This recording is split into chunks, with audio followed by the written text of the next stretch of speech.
அனைவருக்கும் வணக்கம் ஃப்ரெண்ட்ஸ். இன்றைக்கி என்னென்னு பார்த்தீங்கன்னா ஒரு ஸ்பெஷலுங்க. நானே எதிர்பார்க்காத ஒன்று அறுவடை பண்ண போகிறேன். அதுக்கு முன்னாடி பாருங்கள், நம்மளுக்கு வெண்டைக்காய் காய்க்க தொடங்கிட்டாங்க, பச்சை வெண்டைக்காய். ஸோ அதில் ஒரு 2 காய் இருக்காங்க, அதை நம்ம இன்றைக்கி அறுவடை பண்ணிக்கலாங்க. அப்படியே பார்த்தீங்கன்னா பீர்க்கங்காய் இருக்காங்க, பீர்க்கங்காய் முத்தினதை மட்டும் நம்ம அறுவடை பண்ணிக்கலாம். ஆல்ரெடி நான் உங்களுக்கு அறுவடை பண்ணி காமிச்ச 7 காய், இதில் வந்து 3 இருக்குது இன்றைக்கி.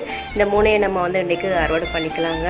அப்படியே பார்த்தீங்கன்னா ஒரு அத்தி கூட இருக்குதுங்க. வாங்க நம்ம இந்த பீர்க்கங்காய் அறுவடை பண்ணிவிட்டு, ஒரு அத்தி பழம் இருக்குது, அத்தி ஃப்ரூட்டையும் நம்ம வந்து அறுவடை பண்ணிக்கலாம். அத்தி ஃப்ரூட் அன்றைக்கி அறுவடை பண்ணி நான் உங்களுக்கு காமிச்சேன் ஆல்ரெடி, நான் பெருசாக காய்ச்சின்னு சொல்லி. ஸோ இதில் ஒன்று இருக்குது. இது பார்த்திங்கன்னா தானாக வளர்ந்த கொய்யா. இது தாங்க நான் எதிர்பார்க்கவே இல்லைங்க. நம்மளுக்கு மாட்டு தொழு உரத்துலேருந்து தானாகவே ஒரு கொய்யா வந்துச்சு. அது அப்படியே நான் உங்களுக்கு வளர வளர காமிச்சதாங்க. இன்றைக்கி வந்து நம்ம அறுவடை பண்ணியாச்சு. அந்த ஃப்ரூட் எந்த மாதிரி இருக்குது அப்படின்னு சொல்லிட்டு நம்ம பார்த்தா அது வந்து பிங்க் கலரில் இருக்குங்க. நான் நிஜமாகவே எதிர்பார்க்கல. ஏன்னா ஆல்ரெடி நம்மக்கிட்ட பிங்க் கலர் கொய்யா இருக்குது, பட் இதுவும் பிங்கில் வந்தது ரொம்ப ஹாப்பியாக இருக்குங்க. ரொம்ப